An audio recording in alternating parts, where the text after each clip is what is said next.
Bonsoir Émilie. Comment expliquer tout d'abord cette pathologie qu'est l'apnée du sommeil?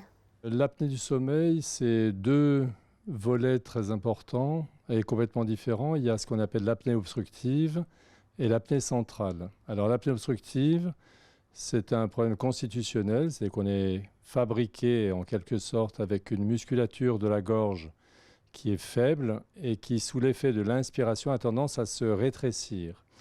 Alors bien entendu, dans cette situation, il peut y avoir des facteurs aggravants, comme une rétropulsion du maxillaire inférieur, des petites bouches. Et d'ailleurs, à ce sujet, il est très très important de montrer les enfants au pédiatre, de montrer les enfants au dentiste, de façon à repérer ces malformations dentaires, des problèmes d'occlusion, qui font ensuite le lit, effectivement, des apnées du sommeil quand on est adulte.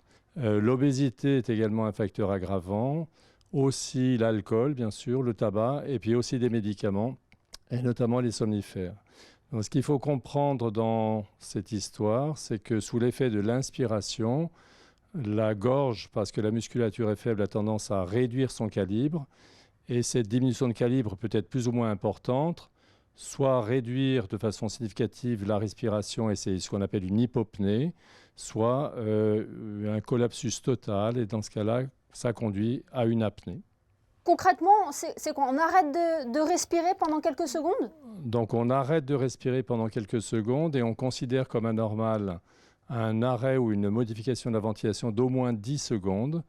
Et ça a pour conséquence, bien entendu, une baisse de l'oxygénation dans le sang et une augmentation du gaz carbonique qui va conduire à des perturbations du sommeil et qui va conduire à tout un tas de perturbations, notamment cardiovasculaires.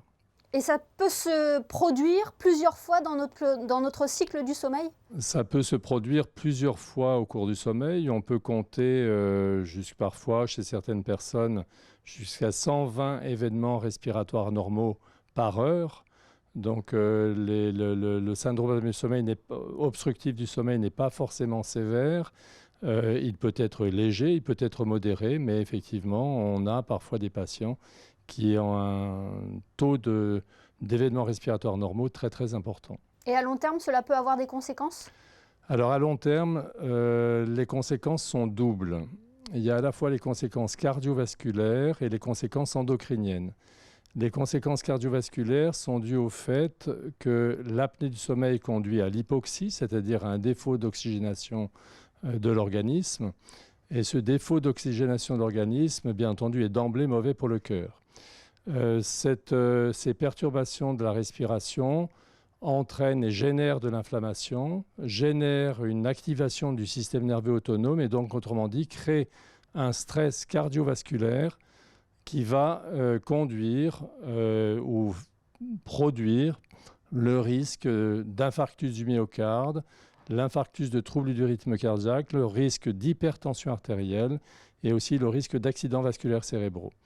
Et puis l'autre versant de pathologie induite par l'apnée du sommeil, c'est la pathologie endocrinienne et notamment le diabète de type 2 par deux mécanismes. C'est la résistance à la leptine. La leptine est une hormone qui permet de réduire l'appétit et qui stimule la commande respiratoire.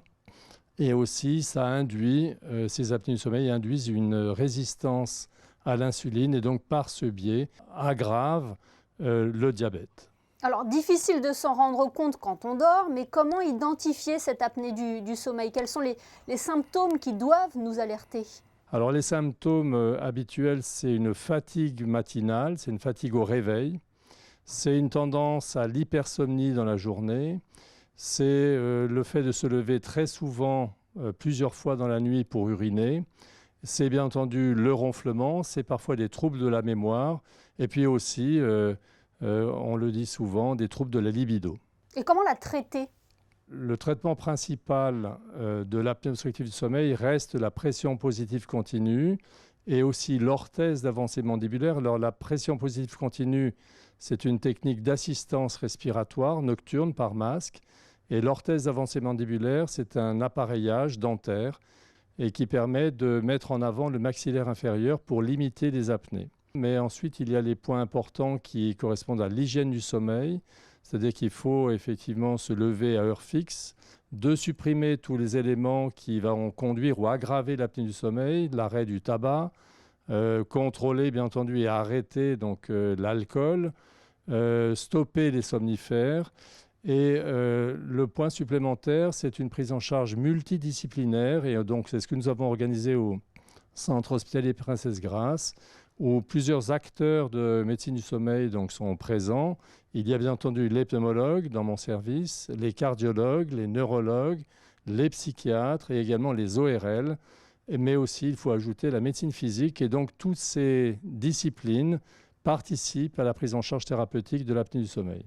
Oui, il faut donc être attentif à tous les signes. Merci infiniment Christophe Perrin d'avoir été notre invité ce soir sur Monaco Info pour nous éclairer sur cette pathologie qu'est l'apnée du sommeil. Merci. Merci beaucoup à vous.